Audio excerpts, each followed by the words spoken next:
মাননীয় প্রধান উপদেষ্টা, শ্রদ্ধা আর অসীম আশা নিয়ে এই কথাগুলো বলছি।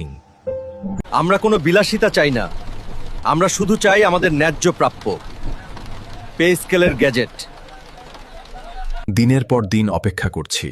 বাজারে দ্রব্যমূল্য বাড়ছে, সংসারের খরচ বাড়ছে, কিন্তু আমাদের জীবনে অনিশ্চয়তা কমছে না। অনেকে ঋণে জর্জরিত, অনেকে ন্যূনতম প্রয়োজন মেটাতে হিমশিম খাচ্ছেন।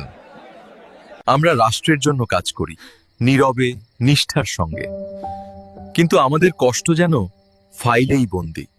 একটি গ্যাজেট, শুধু একটি স্বাক্ষর হাজারো পরিবারকে স্বস্তি দিতে পারে। বেতন শুধু টাকা নয় স্যার, এটা সম্মান, এটা স্বীকৃতি, এটা আস্থা। অনুগ্রহ করে পে স্কেলের গ্যাজেট দ্রুত প্রকাশ করুন। শেষ পর্যন্ত আমরা আশাতেই বাঁচি, সেই আশাটা দয়া করে অটুট রাখুন। পে স্কেলের গেজেট প্রকাশ করুন, হাজারো পরিবারের মুখে হাসি ফেরান, বেশি বেশি শেয়ার করুন।